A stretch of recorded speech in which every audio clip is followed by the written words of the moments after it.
And hang on. I think we're live. Shit. So we're live, guys. FHW Radio. I'm Jim. Find me on Twitter, Angry Jim _ FHW. I'm here with Jack. You can find him on Twitter at FlyersYack, YACK. Jack, Flyers, man, are playing tonight against the Bruins. They're 4-5. Feels a lot worse. What is your assessment?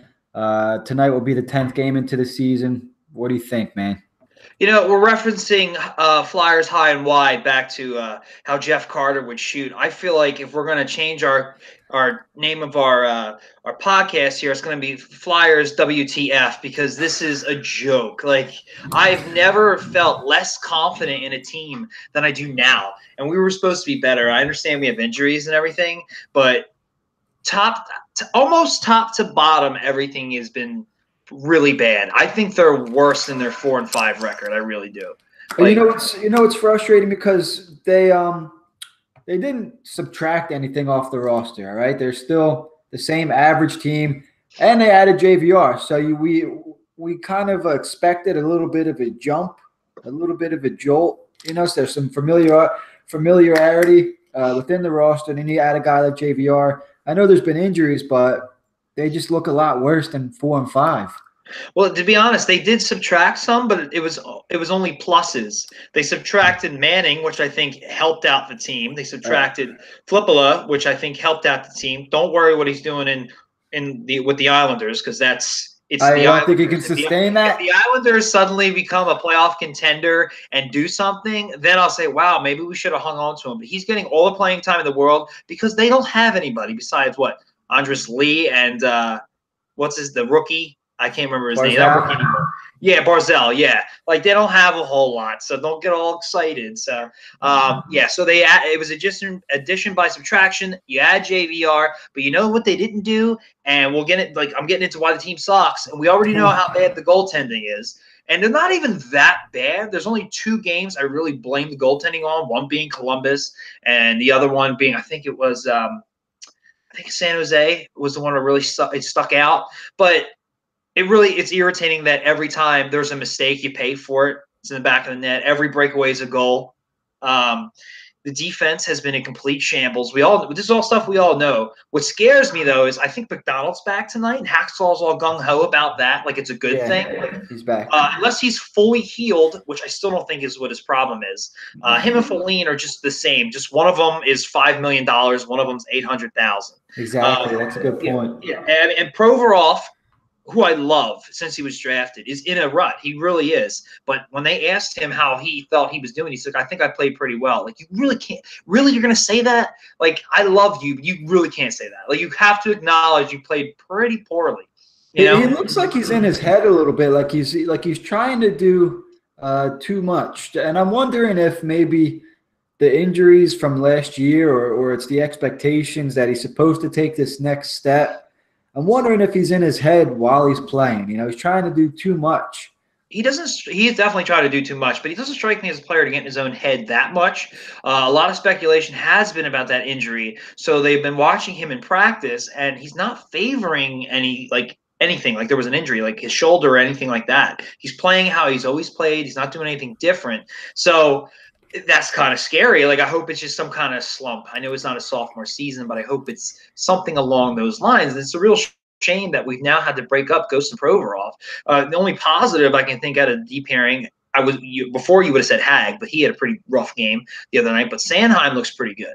So at least there's that. At least let's build confidence in Sanheim, and that's like the only thing I like seeing on D right now. It's been a pretty consistent pairing, believe it or not. Gudas has been. Well, Jimmy, you said that yourself. You said I like the Gudas-Sanheim pairing, and I just don't think our whole podcast has given enough credit to Sanheim. And he's really starting to come into his own. And I think Steve said it best. They play simple brands of hockey, and that if you keep it simple, stupid, it goes a long way. Which Ghost and Provorov are doing anything but playing it simple, and everybody else is slipping and falling. So I mean, what can you do? Hag has had a little bit offensively, but his defensive lapse are really starting to show. One that really sticks out to me is the Columbus game. That first goal, what's his name, Anthony Duclair. Like, they were just watching him stick handle on his knees. Like, Yeah, he's not that hit good. the guy, do something. You don't just stand and watch. It's the NHL. You're gonna get. This is why they get blown out. This team should not be getting blown out the way they're getting blown out in games. It's embarrassing. And so you know what's lacking when a team like the Flyers, who you would say they have more skill players than third and fourth line guys. Even their third line is more skill based players, right? You would think, yeah. If you've got Simmons and JVR on your third line, then definitely. Are they? I think a team like this, when they don't score and they can't keep the other team out of the net, they need to play physical. And I don't know that this team has that kind of play in them. I don't know if they could be a physical team, to be honest with you. To be honest, yeah, and I agree with you that they're not. And I also don't think they should try to be or acquire players who would, because the way the league is, everything's a suspension. Everything's a 2-minute penalty or a game misconduct, and it's not worth it. Games, that's not you. I want this team to get faster and more skilled.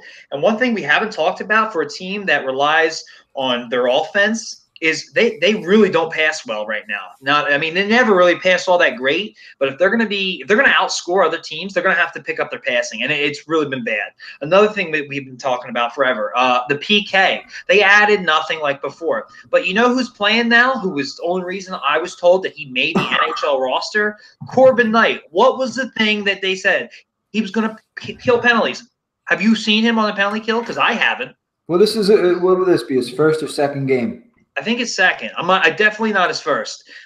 Maybe even his third. I can't remember when he came back. But the point was, he was supposed to play on the penalty kill, which is horrible. So pulling somebody out isn't a big deal, and he's not out there killing penalties. I don't know why he's on. I don't get it. I don't get it. You don't change the coach, the system, the players, but it's suddenly going to get better. I have no clue what they're doing. And I kill Hackstall. That's on Hextall. I don't know what he's doing right now. He can draft. But other than that, I have some serious questions that are coming up. And this season is really getting on my nerves, because I really thought this is where they turn the corner and start winning. Hence, that's what he said out of his own mouth, is we're committing to winning. And do you see that? They're lucky to be 5-4. You know it. They could have just easily lost the corner. Easy over there. It's so bad. And you know it. You know they're going to get smoked tonight. They're going to walk into Boston, and they're going to get the doors blown right off. And unless Brian Elliott has the game of his life.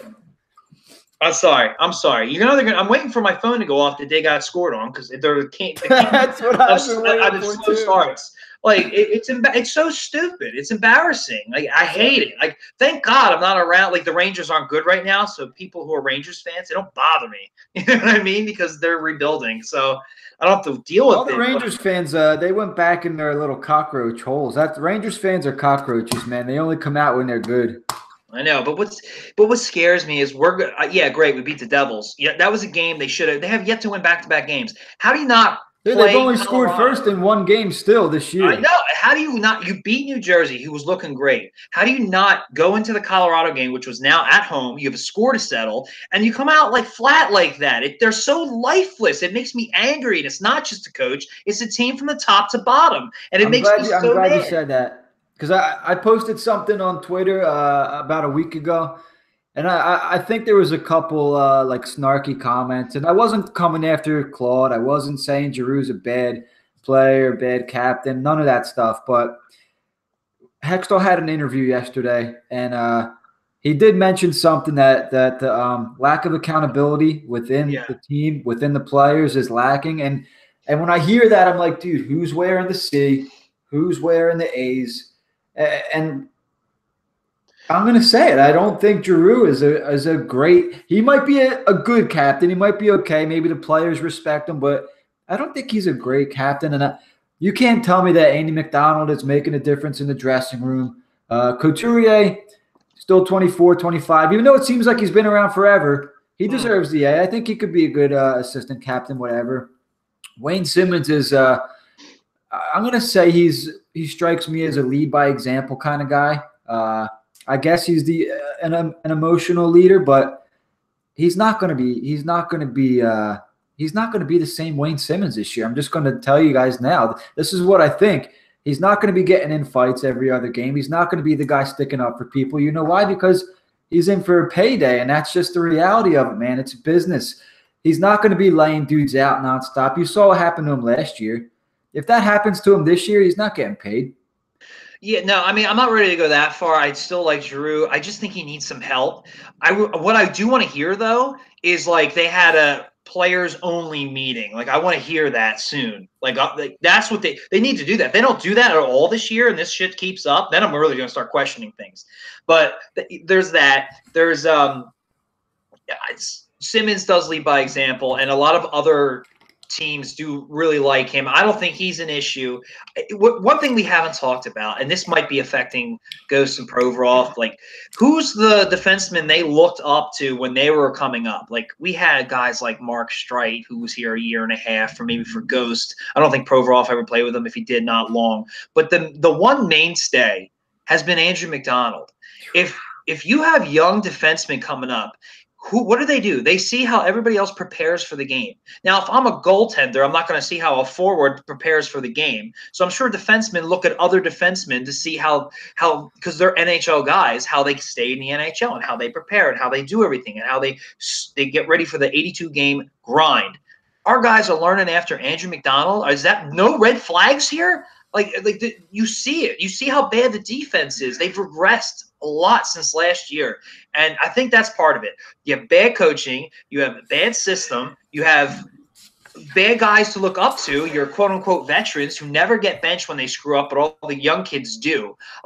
Which just leads into Hacksaw, because I'll never understand that one. So I think all of this stuff just is snowballing, and now we're getting the season to start that we're getting. It is early, yes, but they're giving up way too many goals and chances. I don't see how are they going to fix it unless somebody starts playing better. Like not somebody, like almost the entire defense. Like we're looking on Sanheim. This is his first full season. He's probably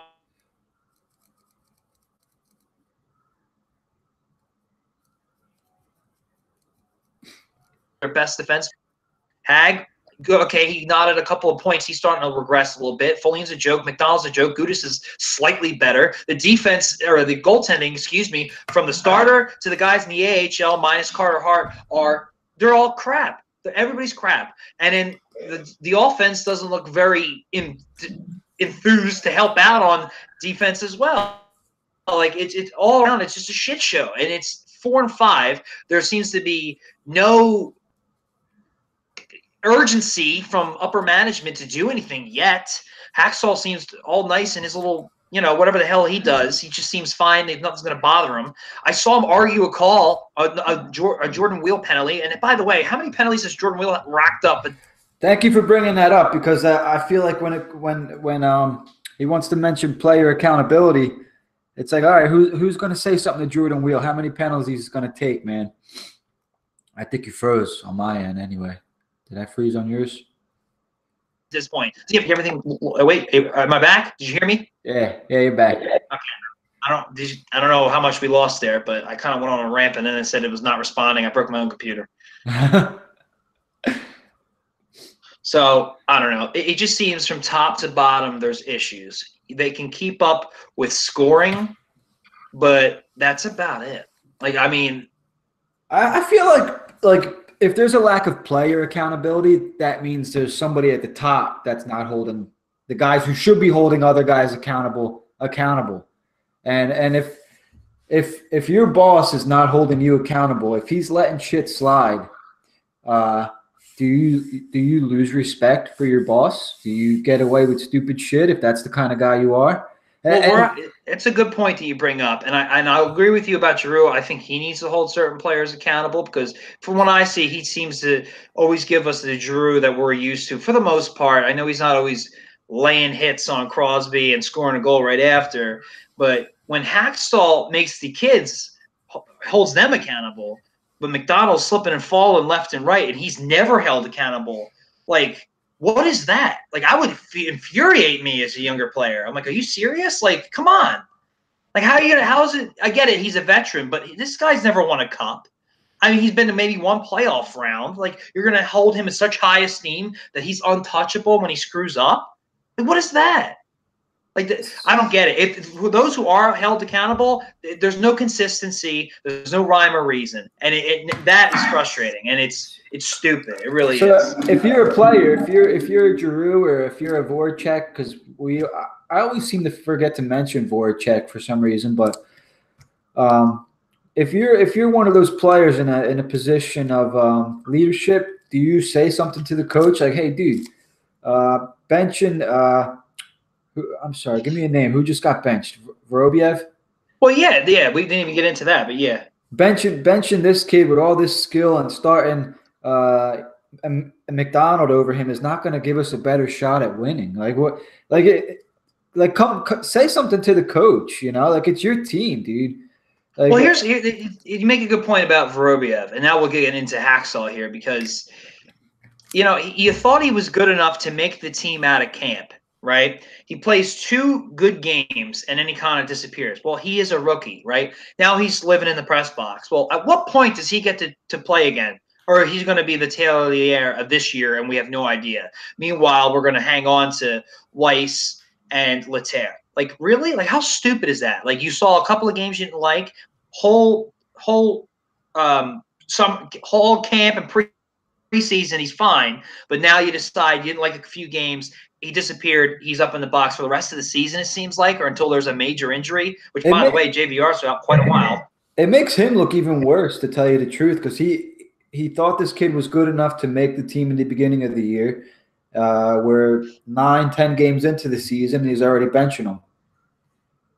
He says, I don't think he knows what he's doing. He keeps changing the lines again. I was actually happy, believe it or not, to see that they had Konechny back on the top line, the Coots, Giroux Konechny line. So, I mean, I feel like he's reaching his straws here. Like, he's got no good system. He can't stop anything on defense. And, we already don't like how he handles the goalies. They're already off to a bad start. He's got no emotion. When he shows emotion, it's usually misplaced. Not to mention, he talked about wasted emotion. Did you hear that? No. He doesn't like his play. Like, he doesn't like his players, like, I don't know, getting all upset or whatever. I'm like, your team needs as much emotion as they can get because they look dead. Like, I don't know where that comes from. That's the most bullshit thing I've ever heard. What the like? If you're in a game, I mean, most players I would assume, they run off adrenaline, blah blah blah. What the hell is that wasted emotion? Like emotion fuels certain people. So if you tell certain guys to cool it down, you're telling him to.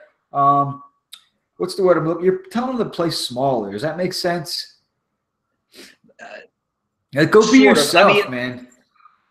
I don't know. I just would never tell a player to tone it back emotionally unless he was taking penalties and shit. Yeah, like, it's not like they have crazy players. Like they're not going to get tired like that. Like I don't know. I can see like breaking a stick after you give up a goal against like the goalpost. Like, okay, maybe don't do that, but. Other than that, you need all the emotion you can get. So he's completely out of touch, and it just irks me. He doesn't adjust well, like in game when things are going on. He doesn't fix anything. Like they beat us with the same stuff. I don't even know what his system is. Like, what the hell is his system? Like, when we had Lavi, it was like possession, offense, like try to score all the time. Yeah, well, they like to throw it back to the point. But what they don't understand is you can't play a lot of defense like you used to. So the main thing is like blocking shots. So whenever they blast it from the point, these shots are getting blocked. And at least at this point in this year, 85% chance it's an odd man rush the other way. And it's at that point, it's 50-50 whether they get scored on. And like that, if you look, a lot of the goals they've given up on odd man rushes, that's how those rushes have started. A block shot. And one defenseman's pitching to, you know what I mean? So, and they got to try something else. Like I mentioned how I liked working from behind the net. You really don't see a lot of that. They have the guys that can throw it. Guys. Yeah, and I know the guy, offensive defenseman who can shoot. You have to change something up. Or the teams, he's so predictable. They're so predictable. For that. You're right. You're exactly right. Yeah, and the defense, the defense is okay, but they're not playing well. Like the system's like that whole system shot. Like, you know what I mean? Like it has nothing to do with system at that point. So they can't get the puck. It's more that they can't get the puck out of the zone. Their breakout is bad. Their breakout is bad. A good coach needs to do. A good coach needs to adjust his system to the strengths and skill set of his players. And that's a really good point. I'm glad you brought that up. Well, he's got puck possession guys. He has skill guys on the top line. If he's got G, Coots, Konechny, that's a skill line. That's a scary line. Your next line, you got a guy like you got Patrick. Who's he playing with? Lindblom tonight, and who's on the right wing? I didn't look at the lineup. I just saw the first line. If it's I Patrick Voracek. That's a puck possession line. Like remember when they first got JVR, you're like, oh, JVR, Patrick, and Voracek. Like how are you going to take that's a puck possession line. Like you don't need blast from the point with that line. Let them play with the puck. Let them cycle the puck. He sets the lineup like that, and then they saw the offensive dynamic is always the same, and it's very confusing. Like, and you're exactly right, man. I don't know why they don't change anything. And you made a good point. Like some coaches will, and I think they do this in New Jersey, and that's why that roster, which I don't think is really that talented name wise. Same in Colorado. Like Colorado, okay, they beat us, but they shouldn't have beat us like that. Like they are a one-line team. That top line is great. Like I saw the one pretty play. Good line. What's that one guy's name though? Calvert or something? He's like a third liner or something. Like he had a really nice assist. That was his only assist of the season. It's not like he's this really talented guy, So they got players, but mostly they're a one-line team. Varlamov's been good. We should not have lost both games the way we lost them. Like they dominated. We had a little life in the third, too little, too late as usual. Like we are much more talented than New Jersey. That maybe not Columbus, but Columbus had injuries. The Flyers could have sat on the bench the first two periods the other night. The way they may as well have not even come out because they looked like they were a bunch of lifeless. Like they were just out there skating around, man. They could have been figure skating for all anybody knew. And what kills me about that is it hasn't changed. It has been talked about since like the first 2-3 games of the season. You think that'd be like your number one priority? I don't think he cares. Like how do you not? This is the reason you get behind in games. You're chasing. When you actually get a lead, your team is better. The team is so much better, and they don't just give up one goal. It like comes in bunches, man. Like it's like there's one, there's two. Like they were beating Columbus when we were doing the podcast. I think it was last week. It was 2-1. By the time I got to my friend's house watching him, it was 3-2 Columbus. Like, are you kidding me? Yeah, it's pretty bad, man. Like if the puck was dropped, like that's a joke. Like get your shit together. It's the NHL. Like they completely get blown out. They can't hang, and they're way too talented. And this is why it all comes. This is really the sum of everything. This team is way, way, way too talented to be performing the way they are. Bad goaltending or not, they are way too talented up front and even defensively. That's why you got to just change. Something needs to change. So I get on Hextall for doing nothing about the PK, hanging on the Hextall way too long. So he also doesn't make a system.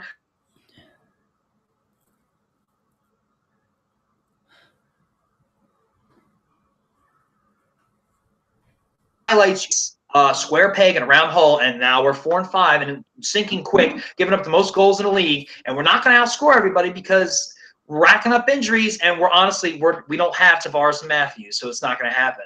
So we're on the. I don't have the exact number. I probably should have got it. I know we're ranked 30th on the PK, but it seems like we're just at least 2 penalties a period. It feels like anyway. Well, that's always for you. It's always dumb shit, and he comes to mind like with the stupid hooking stuff or the stick penalties, dude. Like, hey, if you're not in shape, dude, just sit on the bench. Like, because usually when you get that kind of shit, it's because you're lazy and you can't keep up. Well, listen, Flyers have made it out of the first period. It's 0-0 going into the first intermission. Woo. However, Halak is in net for Boston, not Rask. Although Rask is off to a slow start. So there's that. There's his veteran love, which we've talked about. He's benched everybody from Samheim, Ghost, and Voibrev, but McDonald just consistently is McDonald. And he even said he's played well earlier in the season, which is hilarious. So, I don't know. He froze up on me there. I don't know what it is. And what scares me about Hextall is like Hextall's like his guy. I feel like he's really standing behind him no matter what. Although they lost 10 games in a row, got to let him play through it. I'm like, well, you're sinking in the standings. Like if you let him play through it, you're not going to make the playoffs. I don't think they make the playoffs this year. I really don't. I mean, I did 9 games in. Why would I have confidence in thinking they would make the playoffs? besides being able to score a couple of goals, what looks good about this team and what's coming? Nothing at all. Not this season.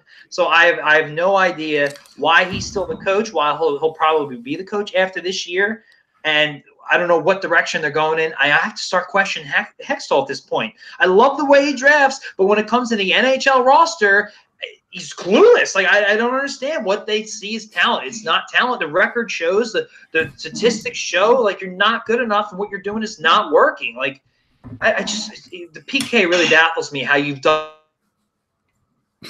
nothing, but we're expecting different results. 9 games in, we're second to last in the league. What a shock. Who would have thought? It makes me mad. Like, it really makes me mad because I grew up, this team always went for it. This team was always good. This team was always in the thick of it. They didn't have goaltending then. Did they ever have good goaltending? No, not when I was alive.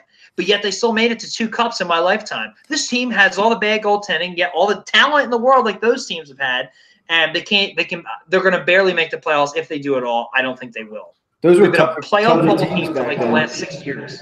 What was that? The teams back then were a little tougher. I think this team is a little soft. It was a different game. I understand. But we pay these – they got to figure it out. That's why they get paid what they get paid. So I got and I'm not trying to change the subject here, but I think this move needs to happen sooner rather than later if the Flyers want to have a chance to turn things around. And I know Wayne Simmons is awesome on the power play. Okay, I know he's a good power play scorer, but 5-on-5, I can't stand watching him play 5-on-5, dude. Like he's a legit liability 5-on-5. He can't. Let's be honest. Can Wayne Simmons skate? Like, is he a good skater? Like when you watch him skate, I'll say that much. He's not a good skater. He's not a bad skater. All right, so like he protects pretty well. He's got surprisingly good hands for his size. It does come down to speed though, especially nowadays where everybody's so fast. That's what I mean. Yeah. If you're playing him, if you're playing him on the third line and his line mates are like Jordan Wheel, and he's probably not getting the best passes because the whole team really can't pass all that well right now. They like to get the goalie moving from side to side. That's why they pass so much. But when the passing's not good, it's a recipe for disaster. So for like 5-on-5D, it's really like, fast break or it's like 5-on-4 with Simmons on the ice, man. That's where you're taking it away. Any kind of odd man, like they really don't have odd man rushes when Simmons is on the ice, especially when he's on the third line. That being said, now we're really nitpicking if we're going after Simmons because there are so many glaring other issues. Well, so here's my thing here. So I know it's early. I'm gonna throw a trade scenario at you. All right, it's been a while since we've done this. There's a guy down in Phoenix, and his name is Nicholas Jarmelson. He used to play for Chicago, right? You know who he is. Know exactly who he is. He is in the last year of his contract. Phoenix is going nowhere. They can't score goals. Have you seen their goals against? No. The goals for, as of yesterday, I believe, was 15. Goals against was 18. So Tockett's got them playing some defensive hockey down there. They just can't put the puck in the net. They got a bunch of young kids on offense. They're like the opposite of the Flyers. They got good, solid vets on D, and they're pretty young, top 2 lines. They don't have anybody really physical at all on their roster. You throw a guy like Simmons, they can use him on the power play. They send back Jarmelson, whatever. He's a top 4 guy. Shores up the D just like that. Pop him right in on a power play. I don't know if Phoenix would want to make that move or not because they're not going anywhere this year. But if you want a vet that can show your young guys how to play the game, there you go. I think the idea is okay. I think Philly would be in an uproar if that's all we got. I like the guy. It's a 1-for-1. If Simmons came out and was like, this will never happen, but I will never re-sign in Philly or something like that, then I can see I want more back. I don't even know if he's an underrated guy. He's like one of the best defensive defensemen. He was good with Chicago. I remember with Chicago, he was like he would pick up the slack when what the hell are their names? Duncan Keith and Seabrook would he was a really nice number 3 for that team. He's getting a little bit older. Phoenix, his stats in Phoenix don't help his game. He's like 31 years old, so I mean he's due. I don't know if he's going to get a raise or not. He's making $4 million a year now. He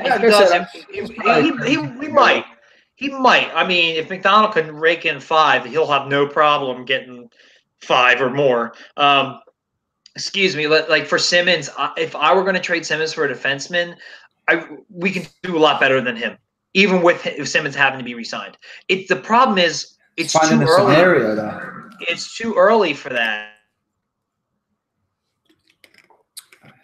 You know what? I'll put the puck in the net. Simmons will look good, but Phoenix is going to look like they're not a cap team. They are a cap 4 team, and Simmons is going to cost some big bucks at the end of the season. So they're looking at letting him walk.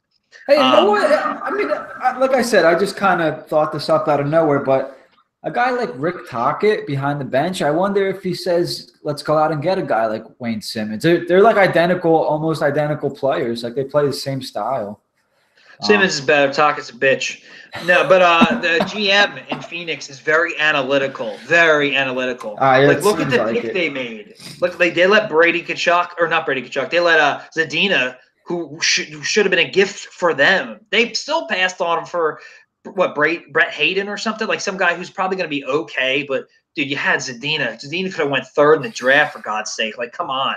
So they have an interesting young team. They have a lot of small, fast players. I know. I like Clayton Keller. I mean, Dylan Strome was a former number 3 overall pick. I think they took him above Mitch Marner. I think they did.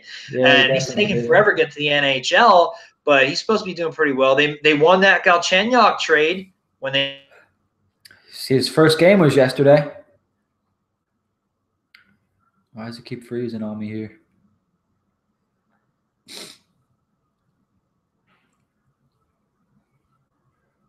Somewhat out of it.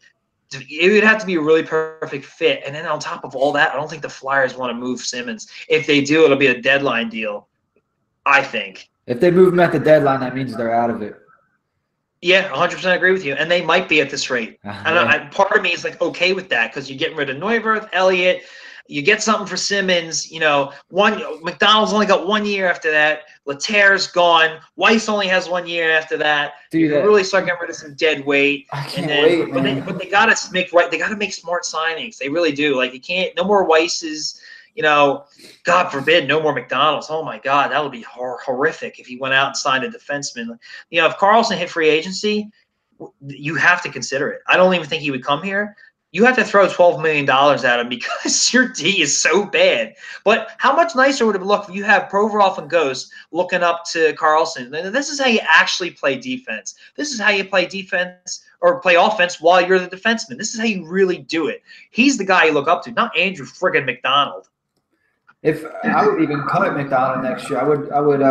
They might. They really might. Hey, shit, man. He's doing more harm than good. I wouldn't be surprised if he's like, I don't know, they'll have him in the organization because they love him so much for some unknown reason.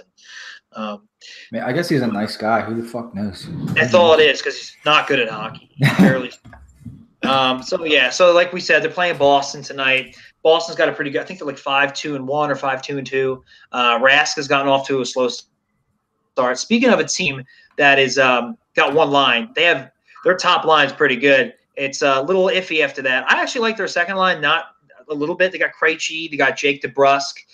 Then it gets kind of suspect after that, but they still got a good defense. They got a lot of names on defense. Once Rask, I mean, they have a good record, and once Rask picks it up, because he's been starting slow, I think they'll be pretty good. They're not going to be better than Toronto or Tampa, but they're going to be in the mix. So all we can do is hope the Flyers get lucky and they're starting slow and they get something by Halak, who's pretty up there at this point. I think we're going to lose, honestly. I just have no confidence in the team. I have no confidence at all. Nothing's pretty encouraging. If they could keep it 0-0 for most of this game, I don't know if anybody saw. I just threw out a couple stats on Twitter. I think Boston, you said they were 5-2-2? Yeah. They're 0-2-2 when scoring 2 goals or less. So right now we're on pace for a W. The Flyers got off to a decent start, so I guess there's that. That backs that up. Listen to this. The Flyers are 4-0 when scoring 5 goals or more. When they don't score 5 goals, they're 0-5. So, you know, the record. I don't even know what to say about that one. That is ridiculous. There's no way that is sustainable. Like, Jesus, pretty Mary, much the mother Flyers of got to God. win 5-0 tonight, and then they'll get the win for sure. I don't even know what to say. There's my question for you. When do you think the Flyers will get a shutout? I have to look at the schedule. I'll have this for you for the next show. I mean, who do they play next? New York. You know what? They play the Islanders next. I think they finish the season with one or two. One or two. I think they finish the season with 1 or 2, hopefully. And I think their first one comes in, like, I don't know, late December or January. And if they got none all season, I wouldn't be surprised at all. I really wouldn't. I'm gonna go out and hashtag be bold, and I'm gonna say they get the shutout tonight. They shut out the Bruins tonight. I don't think that'll happen. Go ahead. I hear you now. Can you hear me now? Yeah. All right. I said they're gonna get the shutout tonight. 5-0. Watch that happen now. Watch that happen. Flyers win 5-0. I just jinxed them. And then I start feeling good about myself. And then on Saturday, they're going to have a matinee game against the Islanders, who are not a good team, but they'll find a way to lose. They never play good matinees. They'll probably lose like 1-0 too. And Flippola will have to be the one who scores the goal. If they lose 1-0 and Philppa scores the only goal, I'm going to buy you a Philppa jersey. Oh, you just make it a Red Wings one, okay? I can't handle a Flyers or an Islanders one. Nah, Flyers. Fuck it, I'll burn it. No, I'll never burn a Flyers jersey, but I'll take the name and the numbers off. So that's a game they should win on Saturday. Yes, they've looked good, but I think because they're creeping up on guys. Like, they're not expecting them to be what they are. And the Flyers need this win. They're worlds more talented. Come on, we're talking about Matt Martin and Cal Clutterbuck, for God's sakes. Like, come on. Clutterbuck always scores on him, too. He always friggin' scores. Yes, yeah, that is true. That is true. Yeah, here's a question to break for you. Matt Martin's nose again. Here's a question. And you know what, dude? The Islanders are a physical team. They're not a good team, but they're tough and they're physical. And guys like Cal Clutterbuck score against us. I've said it because they're stupid. Because they take everything for granted, and they're gonna. I bet you the defense. If he scores, I bet you the defense is watching him do something, and they're just, oh, well, were we supposed to do something there? Like, or some kind of breakdown because somebody falls, and God forbid the goalie erase a mistake once in a while, bail you out. Never happen. I think the Flyers are young and soft. To be honest with you, I think they're young and soft, and I think teams come in knowing or thinking the same thing, and I wonder if it's not the Flyers coming out slow. I wonder if the other team is just that amped up to play a young, not tough team. I mean, if we were talking about the first and second games of the season, maybe, but we're 9 games in, and they've come out flat every single game, most periods even. It's not just the first period. They've come out flat in the second and the third of certain games. Like, it's them. And what scares me, yes, they're young, but the guys they look up to are clowns. Like, besides Giroux, I'm more so talking about defense and even goaltending. So I don't know how they're going to come out of this funk. They don't have the right guys. They definitely don't have the right leadership. Like, he's a goof behind the bench, and we're just finally, I heard he's on the hot seat. Did you hear that? Hockey Night Canada says Dave Haxtell is one of 5 coaches on the hot seat. I heard Hextall mention something during an interview.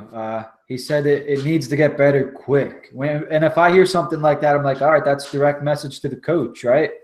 Yeah. Oh, yeah, definitely. So we'll see. That was his opening line, by the way. That was the first thing he said. When he gets fired, we are going to party like it's 1997 when the Flyers went for the Cup. Here's my other thing, dude. Any other coach, the Flyers started like this, and he'd be gone. Right? Wait, say that again? Any other coach that started like this with the Flyers, their record is deceiving. Their record is 4-5. Like we said earlier in the show, it feels like they're, like 1-8, whatever it is. He would be fired by now, right? And I say, I'll give him to game 20. I'm like, dude, if you give him till game 20, you might as well just let him ride out the year. Well, I agree with that. But, like, when Snyder was here, yes. Like, look at Laviolette, 3 games and canned. You start to see that the team is tuning out the coach. But usually you don't fire a guy that early into a season because that means you really don't believe in what you did in the offseason and your training camp. That's kind of strange to just can a guy that quick. It's something that really only the Flyers do. And now that Snyder has passed on, I really don't think that'll happen. I think Hextall's more patient than that. However, I think Hextall's already been given a little bit of a long leash, and 6 again, and now we're 10-12, which I don't know how many games that is into the season or percentage-wise into our season. I really think they could happen because it's just the same old 4 years of the same old mediocre BS play, and it's gotten really bad on defense. So I can't see unless they get on a little bit of a tear soon. And I just win back-to-back games. Just win back-to-back. Win tonight. If they can win tonight and beat the Islanders, then he's got a little breathing room. Or if they lose tonight and they beat the Islanders and beat Anaheim on Tuesday. But he's got to do it quick. He can't be farting around. And the goaltending needs to get better. You think Neuwirth coming back is going to save us? He's going to give you maybe a game, maybe 2.5 periods. I don't know. The game goes into overtime, you might have to yank him. Who knows? So I don't think he's the guy to come in and save your team. One question for you before we wrap it up. Do the Flyers have a winning streak in October? No. There's not enough games left. You mean November? No, I mean, what's today? October what? 25th? I think they have at least 6 games left. What's a streak? 3 or more? 2. Win back-to-back games? That's a winning streak. Yeah, 2 games in a row is a winning streak. Do they win 2 games in a row? That's a better question. Do they win back-to-back games before the month concludes? So I think Thursday when they play the Kings is the last game day of October, right? Let me see. Hang on 1 second. That would be the 31st, I think. No, it's the first. So they have to win tonight and on Saturday or Saturday and Monday. I'm going to say no. They give me no reason to think they can do that. I have no confidence in this team. I have no confidence in the leadership. They're just the team as a whole. There's no reason to believe in this team right now. And so unless if they come out and they don't have to just beat Boston. Like they have to look good in all facets of the game. I'm not saying outscore them. If they win 8-5, I'm still not confident. If they win like 3-0 or 4-1, that would be a good win. That means the defense was good, the goaltending was good, the offense was there. You know what I mean? Yep, I don't think they're that kind of team. Power play has to get better, especially the first unit. So unless something like that happens, I don't see it happen. There's no way. No, me neither. The way they play is not sustainable. The only way they get a win streak is if they win tonight or if they win back-to-back, whatever, is if they win tonight. Because I don't think they beat Anaheim. I have to check Anaheim's schedule because I think that factors in a little bit. It does, and I don't know who's the home team. I would assume we are. But here's the thing. They could blow the game against the Islanders. They really shouldn't. They can't afford to, but they could. Okay. I could see – I don't know. When do they play the Red Wings next? So the Red Wings are having a really bad season. So if we're still hovering around 500 and we lose to the Red Wings, you might hear something. I think Hacksaw could get fired. They don't play them. Oh boy, they don't play them for a while. December. I mean, they could be 500 by December 18th, and they're home too. They'll lose that game to could be the worst team in the league right now. They're really bad, and if you blow that game, I can see him getting fired right there. I don't know. Hextall's. We've never seen him really fire a coach. Berube was not his coach. You know what I mean? He was an interim coach that got bumped up. Bad.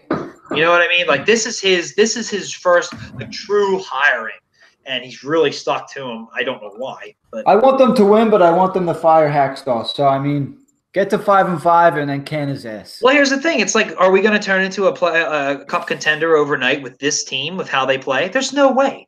But maybe he puts in a different system that, like we were talking about earlier, because Hextall, I'm not sure he knows what he's doing. Like, they're not college kids, man. These are pros. I know. And I agree with you. And some people are leader of boys and some people are leader of men. And I think this team has tuned Hextall out. That's what I think. I agree, man. They did last year, to be honest with you. I mean, I don't know. I have no idea why Hextall outside if he hired the guy, I don't get it. So hopefully he's telling the truth with something needs to happen. And hey, they got out of the first tied nothing, so I'll take that. You know what I mean? Yeah, we'll see what goes on in the second and third. I'll be shooting out some tweets. Yeah. Let everybody know you're a great follow, Jimmy. Second period is about 2 minutes in, so still 0-0. Let's get it. All right, guys. Thanks for tuning in, and we'll catch you on Twitter.